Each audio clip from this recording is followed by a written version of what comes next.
चलिए अभी तक जो हमने प्रोजेक्टाइल में पढ़ा उन्हें देखें। हमने एक तो ट्रेजेक्ट्री का फॉर्मूला निकाला, कंक्लूड कर लिया कि ट्रेजेक्ट्री की शेप पैराबोलिक होती है।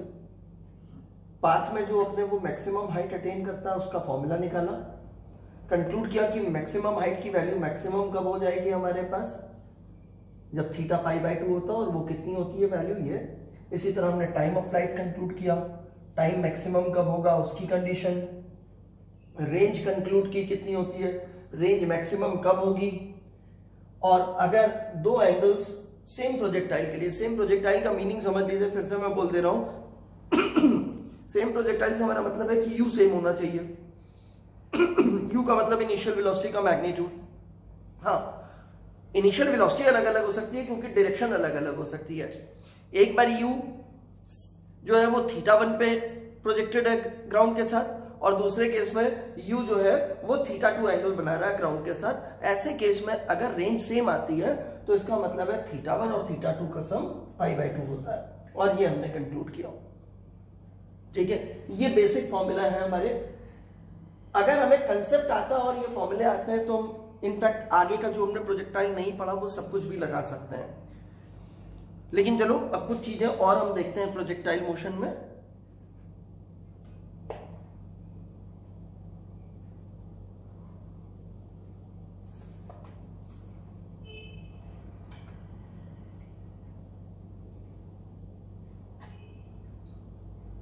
मान लीजिए XY प्लेन में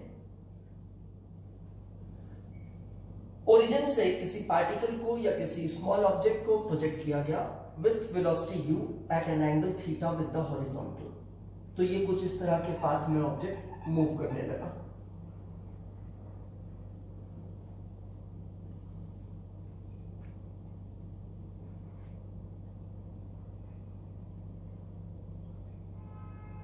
कुछ इस तरह का पाथ मान लीजिए, ये पाथ हो गया इसका। जो इनिशियल वेलोसिटी है उसका मैग्नीट्यूड u है, और वो ग्राउंड लेवल या हॉरिजॉन्टल के साथ जो एंगल बना रही है वो थीटा है। किसी इंस्टेंट t पे पार्टिकल यहां पहुंच जाता है। ये क्या कंडीशन थी, ये वाली पोजीशन थी एट t इक्वल्स टू 0 की, और यहां पे हम कह रहे हैं पार्टिकल हमारा पहुंच चुका है at t equals to t।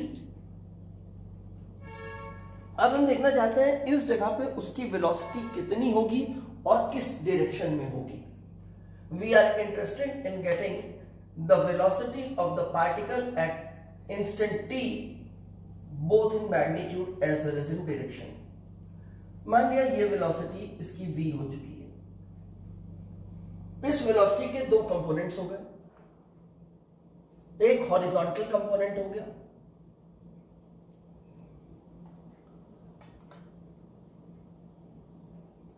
एक वर्टिकल कंपोनेंट हो गया।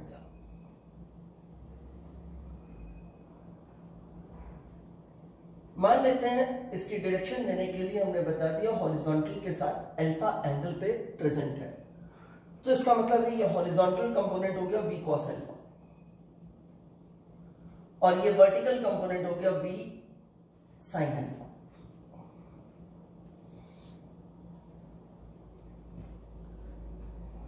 अब हमें मालूम है कि हॉरिजॉन्टल वेलोसिटी तो कभी चेंज नहीं होती, जितना t इक्वल्स टू 0 पे थी उतना ही t equals to small t पे भी होगी।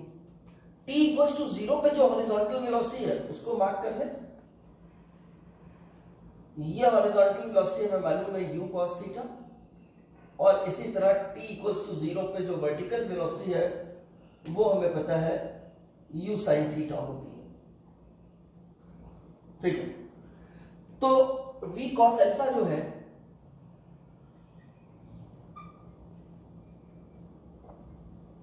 Equals to u cos theta होना चाहिए।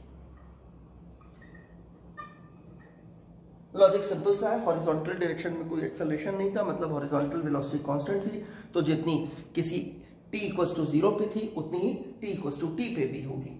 ये हमारी पहली इक्वेशन हो गई, सिर्फ फर्स्ट इक्वेशन। अब हमने वर्टिकल वेलोसिटी के लिए लिया, वर्टिकल वेलोसिटी जो है वो v sin अल्फा हो गई है u sin थीटा से चेंज होकर के t टाइम में। तो हमने कहा कि वर्टिकल वाली डायरेक्शन का मोशन जो होता है वो यूनिफॉर्मली एक्सेलरेटेड मोशन है, जिसमें यूनिफॉर्म एक्सेलरेशन की वैल्यू g है एंड इज डायरेक्टेड डाउनवर्ड। तो हमने यूनिफॉर्मली एक्सेलरेटेड मोशन की काइनेमेटिक्स की इक्वेशन हम लगा सकते हैं। तो velocity as a function of time अगर हमें निकालनी होती थी यूनिफॉर्म एक्सेलरेशन केस में, तो हम v equals to u plus at लिख देते। तो हम सेम इक्वेशन यूज करते हैं। v की जगह हमारे पास सिर्फ वर्टिकल वाला लेना है, तो v साइन अल्फा आ गया। u की जगह u साइन थीटा आ गया। v sine alpha equals to u sine theta, v equals to u और माइनस gt का टर्म आ गया।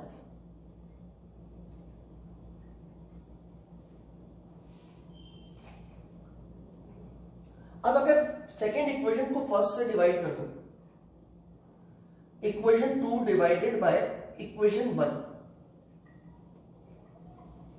तो ये मेरे को क्या देगा, v भी कैंसिल हो जाएगा, sine alpha by cos alpha tan alpha दे देगा, और इधर आ जाएगा u sine theta minus G T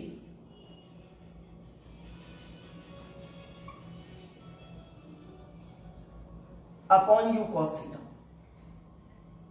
ये हमारे पास tan अल्फा की वैल्यू आ गई, यानी कि अल्फा हमने निकाल लिया है किसी तरह से, अल्फा है वो डायरेक्शन बता रहा है।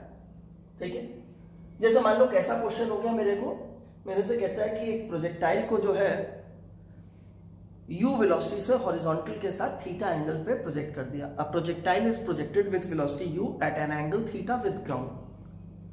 फाइंड द टाइम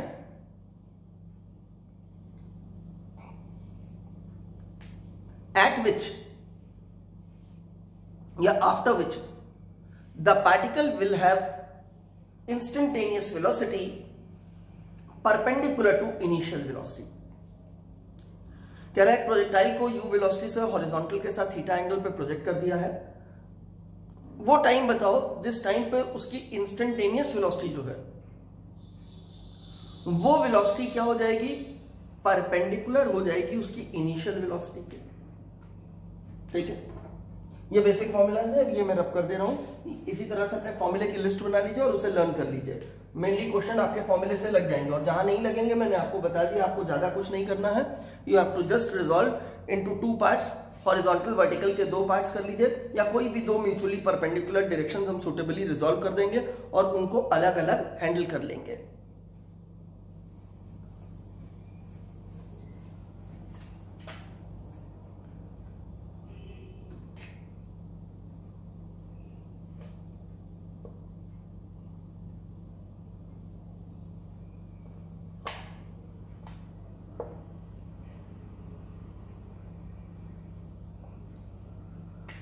अब हमने प्रोजेक्टाइल जो फायर किया वो इस तरह से प्रोजेक्टेड है।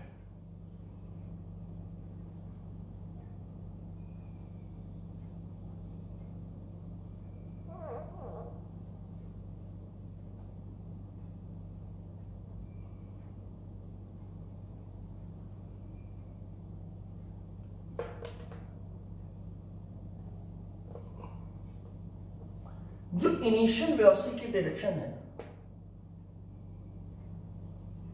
वो कुछ इस तरह से डायरेक्टेड है।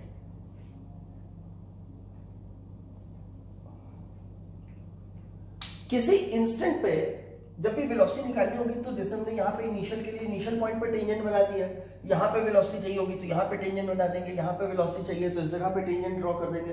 तो किसी जगह पे क्या होगा, जो टेंजेंट होगी वो इसके साथ 90 डिग्री का एंगल बनाने लगेगी।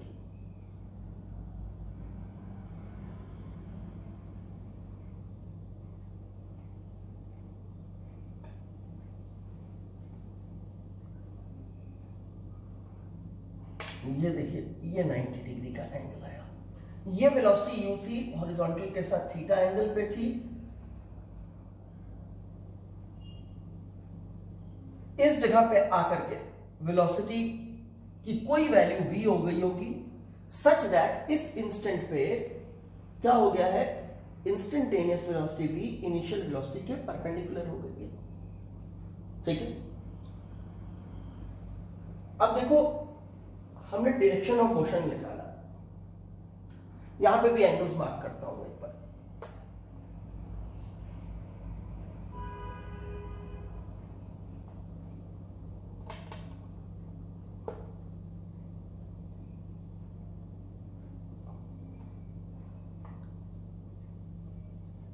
ये एंगल हॉरिजॉन्टल के साथ अल्फा मान लिया मैंने, ठीक है। अब अगर आप देखो तो ये एंगल थीटा है, इसी लाइन को और थोड़ा आगे प्रोड्यूस करता हूं।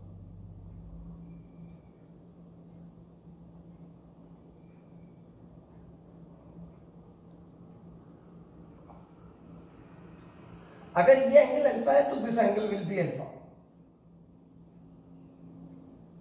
और ये एंगल थीटा है तो this angle will be theta. आपको दिख रहा है थीटा और अल्फा के बीच में रिलेशनशिप मिल गया। इस ट्राइंगल से, इस राइट एंगल ट्राइंगल से अल्फा जो है वो 90 माइनस थीटा आ रहा है। Alpha equals to 90 degree minus theta, ये मैंने फॉर्मूला निकाला था।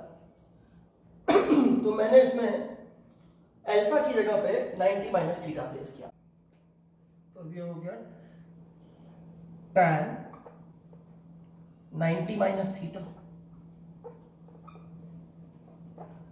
अब आते हैं, लिखना था u साइन थीटा, इसमें भी initial velocity u sine theta, इसमें भी u साइन थीटा, तो इसे u साइन थीटा लिख देते हैं। देखते चलना भाई अभी ध्यान से।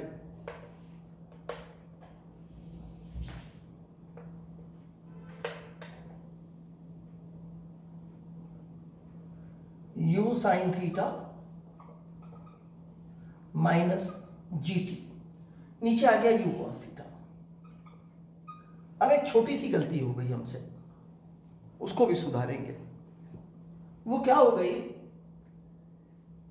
कि जो आपने इधर वर्किंग की थी उसमें v साइन अल्फा की डायरेक्शन देखो तो वो अपवर्ड डायरेक्टेड था, और यहां पे देखोगे तो ये तो हो गया v कॉस अल्फा, लेकिन ये v साइन अल्फा जो है वो नीचे की तरफ डायरेक्टेड हो गया फिगर में।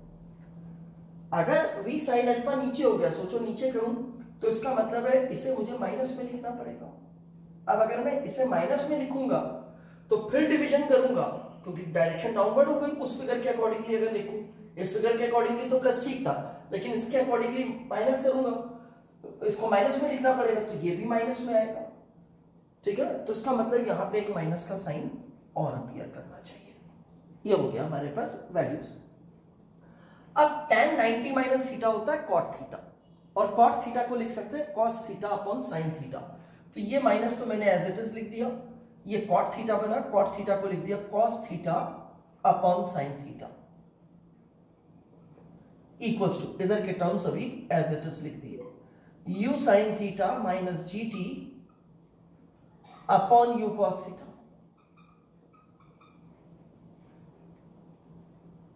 एक काम करता हूं, यहां से माइनस का साइन इधर ले आता हूं, तो ये टर्म माइनस हो गया, ये प्लस हो गया। अब क्रॉस मल्टीप्लिकेशन कर देते हैं, ये इसमें मल्टीप्लाई हुआ u cos square theta equals to, ये इसमें मल्टीप्लाई हुआ minus u sine square theta plus g sine theta into t. ये हो गया, ये साइन थीटा इससे भी मल्टीप्लाई कर दिया। इस टर्म को इक्वल के इधर ले आते हैं और दोनों में से u कॉमन ले लेते हैं। जब u कॉमन लेंगे तो ब्रैकेट में आ जाएगा cos स्क्वायर थीटा, ये इधर से प्लस में आया था, इधर माइनस में था, तो इधर आके प्लस में, तो cos square theta plus sin square theta वो 1 हो गया, तो इधर बचा सिर्फ u इक्वल्स टू, इधर बच गया आपके पास g sin theta into t, t को सब्जेक्ट बना लिया, t equals to u by g sin theta.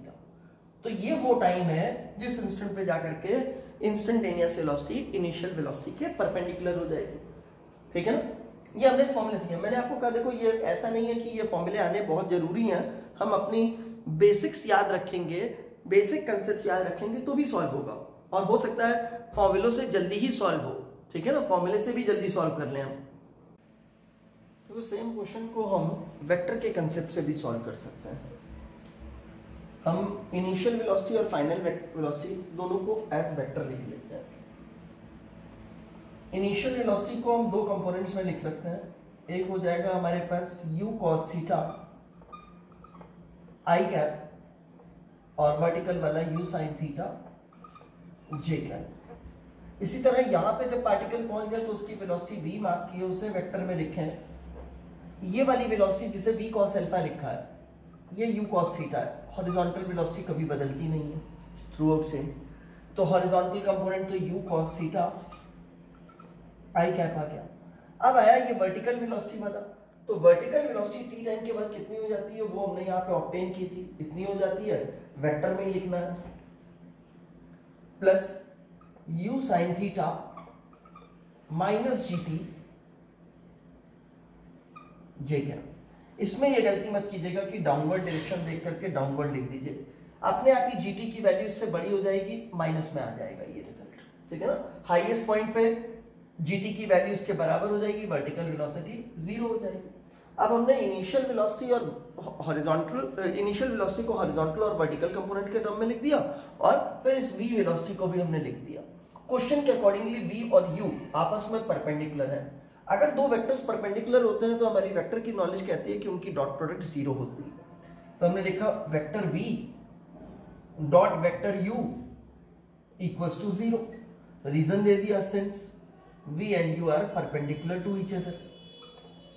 ये हो गया हमारे पास। अब डॉट प्रोडक्ट निकालते हैं, आई कैप वाले को आई कैप पहले से मल्टीप्लाई करना है, तो ये हो गया u square cos square theta. अब ये u साइन थीटा इससे मल्टीप्लाई होगा, पहले इससे मल्टीप्लाई करते हैं, तो ये आ गया plus u square sine square theta. फिर ये gt वाला टर्म इससे मल्टीप्लाई होगा, minus u sine theta gt, this much equals to 0 हो गया। इसको इक्वल के उधर ले जाते हैं, तो उधर जाके ये हुआ u sine theta gt equals to, इधर u स्क्वायर कॉमन कर ले तो ब्रैकेट में sine square theta plus cos square theta जाएगा जो कि 1 है, तो u square into 1 u square हो जाएगा, ये u स्क्वायर हो गया। इससे t को सब्जेक्ट बनाते हैं, तो t equals to u square divided by u g sine theta.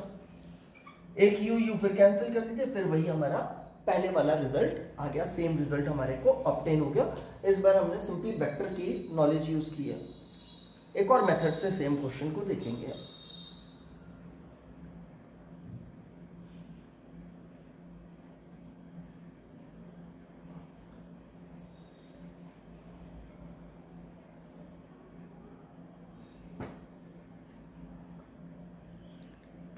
ऐसा समझ लेते हैं कि ये वाली एक्सिस जो है वो y एक्सिस है, और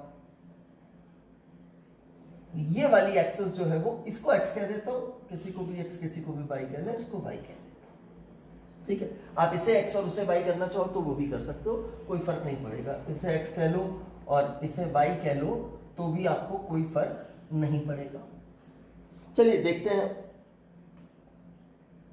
एक्सेलरेशन की बात करते हैं। कहीं पे भी एक्सेलरेशन मार्क कर लो, यहां पे मैंने मार्क कर लिया। पार्टिकल जैसे ही एक बार थ्रो होगा तो उसके पास सिर्फ एक ही एक्सेलरेशन होगा, दैट विल बी g। अब g के दो कंपोनेंट्स होंगे, एक x के अलोंग एक y के अलोंग। एक कंपोनेंट इस तरह से प्रेजेंट होगा इसका y के अलोंग वाला, और एक इसका x के पैरेलल में आएगा x के अलोंग वाला, इस तरह से। ये हॉरिजॉन्टल लाइन और ये वेलोसिटी, इनके बीच में एंगल थीटा है। हॉरिजॉन्टल के लिए ये वर्टिकल वाली लाइन परपेंडिकुलर हो गई, और इस वेलोसिटी वाली लाइन के लिए ये लाइन परपेंडिकुलर हो गई, क्योंकि वेलोसिटी y में डायरेक्टेड है और x वाली लाइन y के परपेंडिकुलर, तो x के पैरेलल वाली लाइन भी y के परपेंडिकुलर हो गई। तो इसका मतलब है कि ये चीज जो है, ये एंगल हो गया मेरे पास फिर थीटा, जो दो लाइंस के बीच का एंगल वही उसके नॉर्मल्स के बीच का एंगल। तो g का ये कंपोनेंट हो गया मेरे पास g cos थीटा, और ये कंपोनेंट हो गया g sin थीटा। अब मैं y एक्सिस के अलोंग देखता हूं। इनिशियली y एक्सिस के अलोंग वेलोसिटी कितनी है? Initial velocity along y axis पूरी की पूरी u y के अलोंग डायरेक्टेड है, तो इसे मैंने u j कैप लिख दिया। फाइनल वेलोसिटी अलोंग y कितनी हो गई? अब फाइनल वेलोसिटी तो पूरी की पूरी x के अलोंग हो गई है, तो y में उसका कंपोनेंट 0 हो जाएगा, तो ये 0 i कैप हो गई मेरे पास, final velocity along x। Acceleration देखिए कितना है, एक्स में और वाई में। Acceleration in X that is G cos theta, और एक्सेलरेशन इन वाई जो है that is minus G sine theta J cap. ठीक है, अब देखो अगर मैं y की वेलोसिटी की बात कर रहा हूं, फाइनली सारी वेलोसिटी x के अलोंग हो गई है, तो y के अलोंग वेलोसिटी फाइनल 0 हो गई। y की मुझे इनिशियल वेलोसिटी पता है, y की मेरे को फाइनल वेलोसिटी पता है, इसको छोड़ भी तो इसकी कोई रिक्वायरमेंट नहीं है। y के अलोंग मुझे एक्सेलरेशन भी पता है, एक्सेलरेशन कांस्टेंट है, v equals to u plus at की इक्वेशन लगाते हैं, v की जगह 0 आ गया, u की जगह मैग्नीट्यूड लिखा u, ये डायरेक्शन ऑपोजिट है तो minus g sine theta acceleration की जगह और t की जगह t आ गया, इससे t को सब्जेक्ट बना लीजिए तो t equals to u upon g sine theta हो गया। तो इसको हम इस तरह से भी सॉल्व कर सकते हैं। अब किसी हमने x एक्सिस और y एक्सिस की चॉइस बदल दी है, ठीक है ना, तो इस तरह से भी हम इसे सॉल्व कर सकते हैं। चलिए अब देखते हैं हम लोग हॉरिजॉन्टल प्रोजेक्टाइल।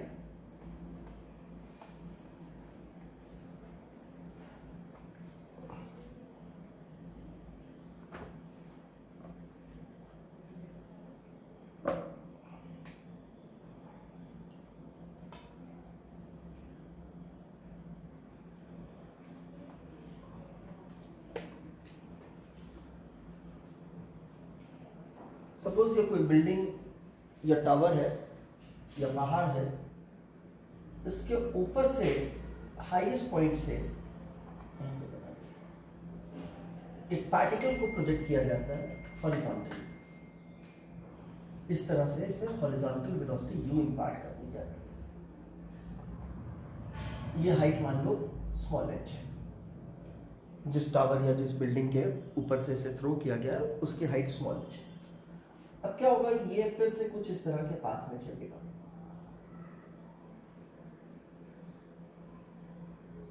और कहीं ना कहीं जाकर के ग्राउंड पे पहुंच जाएगा।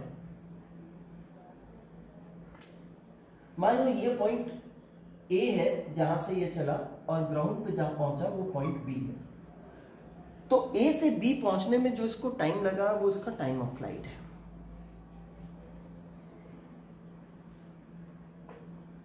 ये पॉइंट मान लो O है, O से B तक की ये लेंथ जो है रेंज जैसी चीज हो गई हमारे पास हॉरिजॉन्टल डिस्प्लेसमेंट। ये हमें पता नहीं है कितनी है, से x है, पर वो x क्या है दैट वी डोंट नो, पर ये बिल्डिंग की हाइट हमें पता है। तो हमें दो चीजें हैं, एक तो हम पीछे वाले प्रोजेक्टाइल के ही कंसेप्ट को यूज करें, और दूसरा है कि हम इसे अगेन x और y के दो पार्ट्स में यानी कि हॉरिजॉन्टल और वर्टिकल में डिवाइड करके करें। पहले हम इसे हॉरिजॉन्टल और वर्टिकल में डिवाइड करके देखते हैं। इनिशियल वेलोसिटी जो है x के अलोंग वो कितनी है, पूरा का पूरा u x के अलोंग है। एक्सेलरेशन अलोंग x कितना है, 0। अभी भी जो फोर्स है वो एक ही फोर्स है, force of gravity, and that is acting in vertically downward direction. और जो एक्सेलरेशन है that is only acceleration due to gravity, that too in vertically downward direction. और डिस्प्लेसमेंट जो है x में वो x है, पर कितनी है दैट वी डोंट नो। और जो टाइम लग रहा है इसको से कैपिटल T फ्लाइट टाइम इसका, that is also unknown too. तो इसमें आप देखो तो आपको दो चीजें पता है और दो चीजें नहीं पता है, कोई ऐसी सूटेबल इक्वेशन नहीं है जिससे कुछ भी इन दोनों में से कंक्लूड किया जा सके अभी। अब y के लिए डेटा नोट करते हैं, यानी कि वर्टिकल डायरेक्शन के लिए सेम वे में हम डेटा रिकॉर्ड करते हैं।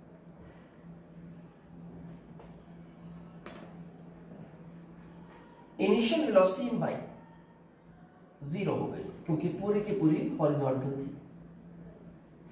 एक्सेलरेशन इन y पूरा g वर्टिकली डाउनवर्ड था। अब g को मैंने प्लस में लिख दिया, यानी कि डाउनवर्ड डायरेक्शन पॉजिटिव कंसीडर कर लिया। तो जो भी चीजें डाउनवर्ड होंगी उन्हें पॉजिटिव कंसीडर किया जाएगा। डिस्प्लेसमेंट इन y ये भी h हो गया डाउनवर्ड, पहले h हाइट ऊपर था, ग्राउंड पे पहुंच करके h हाइट नीचे पहुंच चुका है।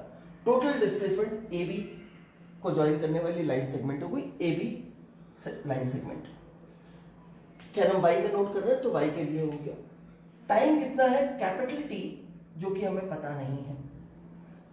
अब अगर आप देखो तो आपको 3 पैरामीटर्स पता है, सिर्फ एक नहीं पता, और इनको कनेक्ट करने की एक इक्वेशन है s equals to ut plus half a t square.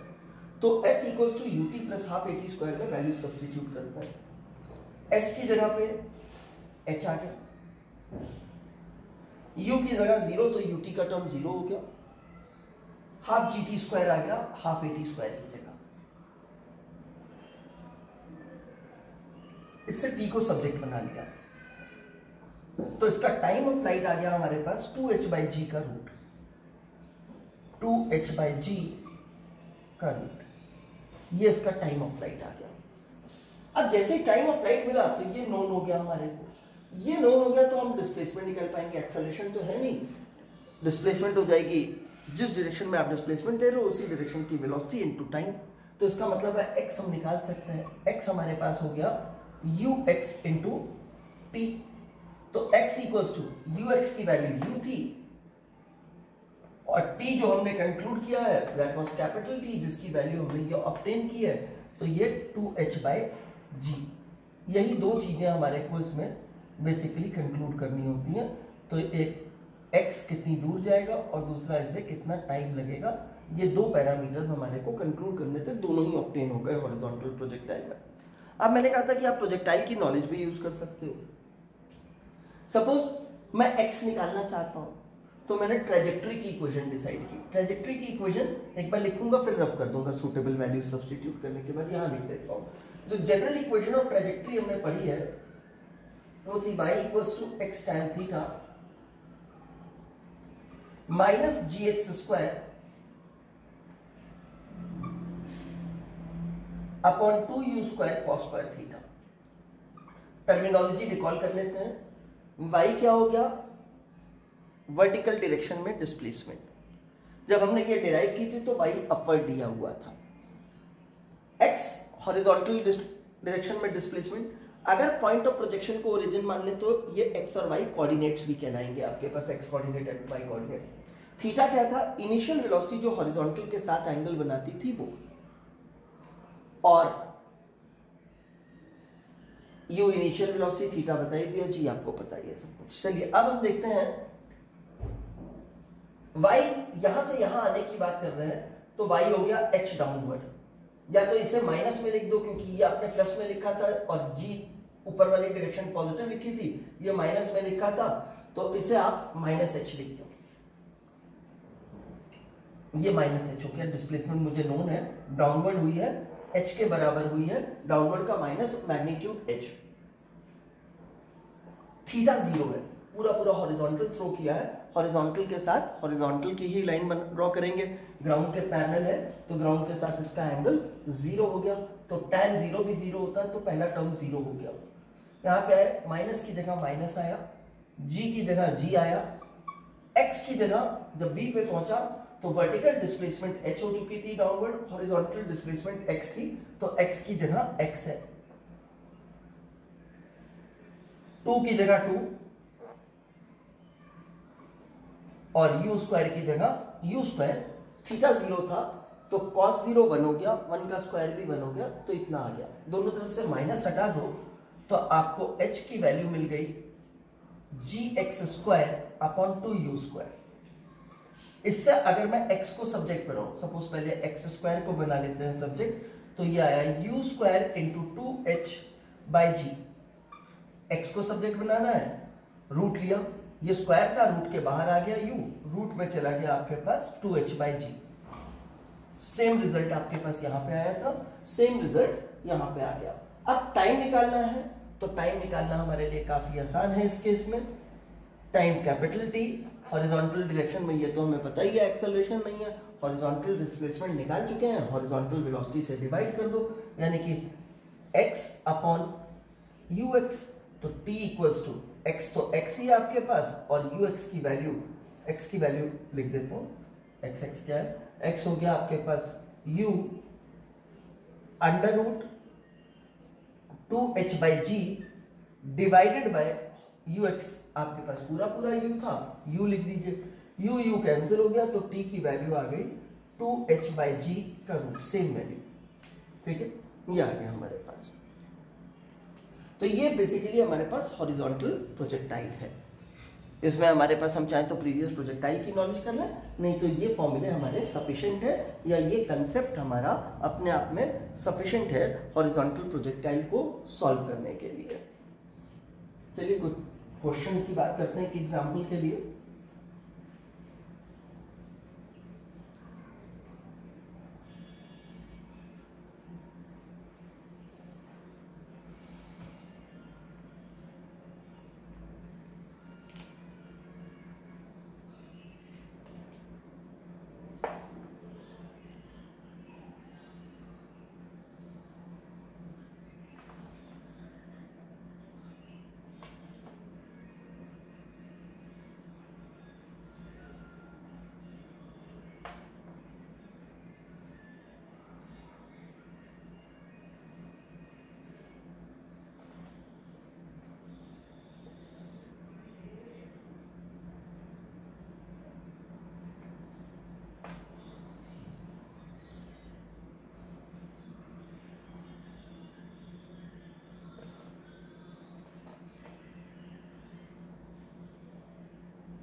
मान लीजिए एक सीढ़ी है और भी स्टेप्स होंगे।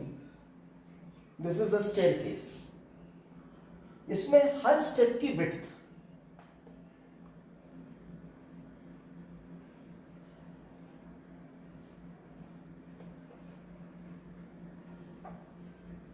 ब्रेथ b है और हर स्टेप की हाइट जो है वो स्मॉल h है। हर स्टेप की हाइट जो है दैट इज स्मॉल h।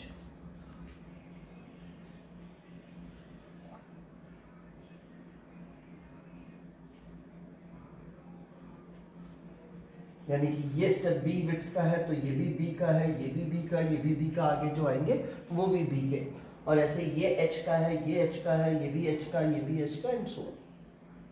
यहां से एक बॉल आती है, उसके पास हॉरिजॉन्टल वेलोसिटी u है, इधर से आती है, यहां पे आने के बाद वो उसको कांटेक्ट लूज करेगी, कुछ इस तरह के पाथ में जाएगी।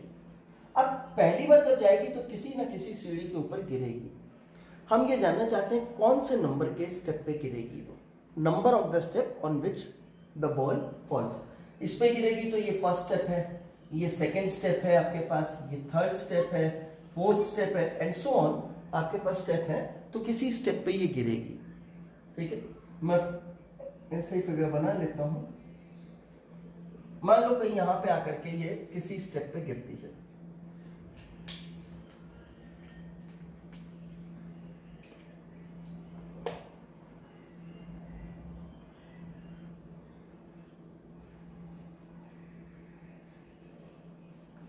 अब जिस किसी स्टेप पे गिरेगी उसमें हो सकता है एकदम इस एच पे गिरे, हो सकता है एकदम इस एच पे गिरे, बीच में कहीं गिरे, कहीं भी गिर सकती है ये।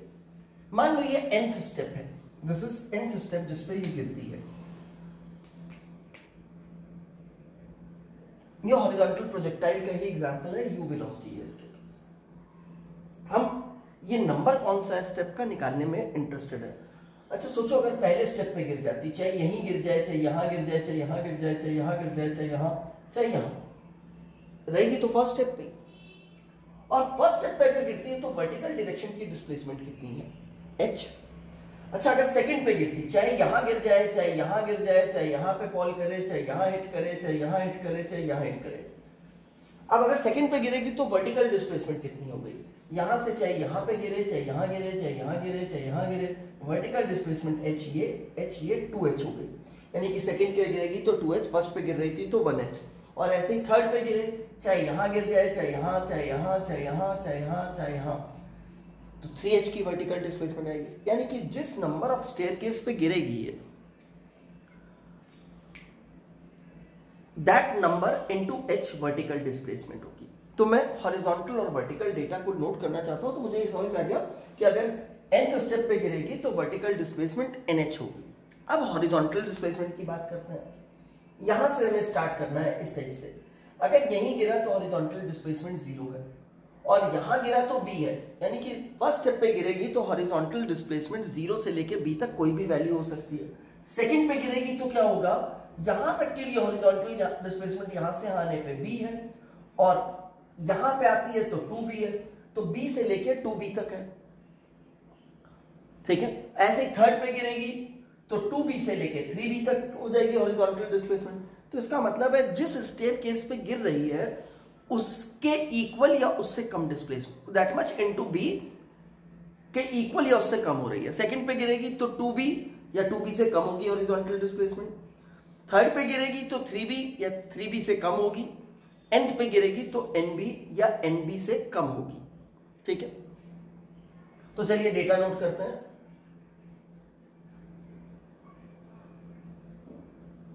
हॉरिजॉन्टल डिस्प्लेसमेंट sx इक्वल नहीं लिख सकते इसे, less than equals to nb। या शुरू से नोट करता हूं पहले। हॉरिजॉन्टल इनिशियल वेलोसिटी पूरी की पूरी u हॉरिजॉन्टल थी, u लिख लिया। आप ट्राई तो हॉरिजॉन्टल प्रोजेक्टाइल वाले फॉर्मूले भी यूज कर सकते हैं इस चीज के लिए, लेकिन मैं शुरू से बेसिक कंसेप्ट से चल रहा हूं, उसका फॉर्मूला आ जाएगा हमारे पास। ux u हो गया, एक्सेलरेशन इन x अभी भी 0 है। जो हॉरिजॉन्टल डिस्प्लेसमेंट है that is either less than or equals to nb, at the maximum nb हो सकती है और उससे कम वैल्यू हो सकती है इसकी। टाइम हमें पता नहीं कितना है। वर्टिकल का डेटा नोट करते हैं सेम वे में चलते हुए।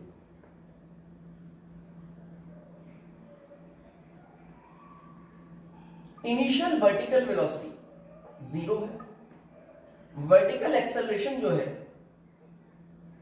वो g है, डाउनवर्ड है, प्लस लिख दिया है। वर्टिकल डिस्प्लेसमेंट भी हमें पता है कि वर्टिकल डिस्प्लेसमेंट जो है वो nb nh है सॉरी। ठीक है, टाइम नहीं पता हमें, तो इससे हम टाइम निकाल सकते हैं। यानी कि टाइम ऑफ फ्लाइट के लिए जो आपने फॉर्मूला हॉरिजॉन्टल का लगाया था, आप चाहो तो डायरेक्टली वो यूज कर सकते हो। तो मैं एक बार प्लेस करता हूं s equals to ut plus half at square में। s की जगह मैंने लिख दिया nh। u 0 था, ut का टर्म 0 हो गया, हाफ gt स्क्वायर आ गया।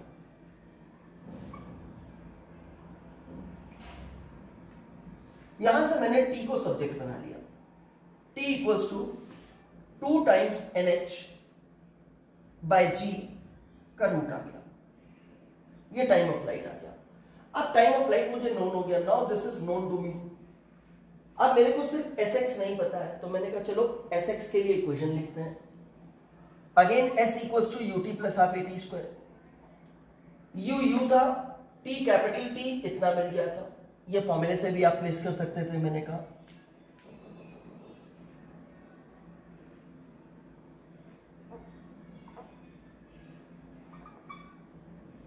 ये ut आ गया, हाफ at स्क्वायर वाला टर्म 0 हो गया क्योंकि a 0 था।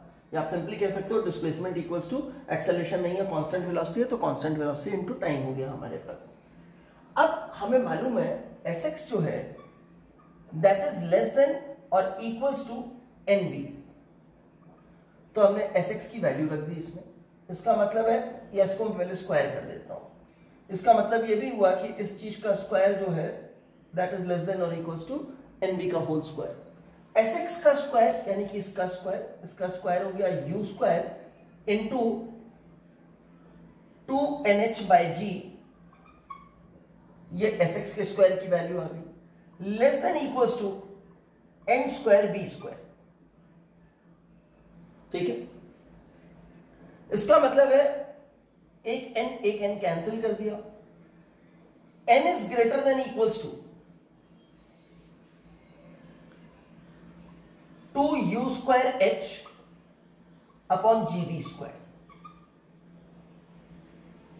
अब ध्यान रखिएगा कि n तो इंटीजर ही होगा, n फ्रैक्शन नहीं हो सकता, पहले स्टेप पे गिरेगी, उसके बाद अगली पॉसिबिलिटी है दूसरे पे गिरेगी, दूसरे पे नहीं गिरी तो तीसरे पे गिरेगी, तीसरे पे नहीं तो चौथे पे, यानी कि जिस पे भी गिरेगी वो कोई इंटीजर नंबर होगा स्टेप का।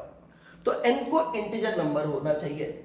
अगर ये वैल्यू आपके पास सपोज 9.1 आती है तो भी n जो है आपके पास क्या रहेगा, अब 9.1 आया है, या तो n 9.1 के बराबर होगा या उससे बड़ा होगा, तो 9 मत कीजिएगा राउंड ऑफ करके, क्योंकि 9 तो 9.1 से छोटा हो जाएगा, तो आपका राउंड ऑफ जो होगा वो 10 के लिए होगा, n इक्वल्स टू 10 हो गया।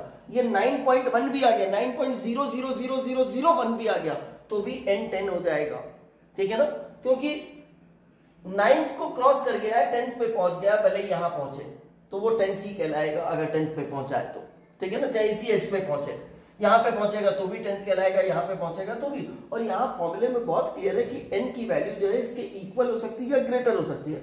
इंटीजर हो गई तो इक्वल ले लोगे, अगर फ्रैक्शन हो गई तो उस फ्रैक्शन के बाद आने वाला नेक्स्ट जो इंटीजर होगा वो वाला आप इंटीजर लोगे, ठीक है।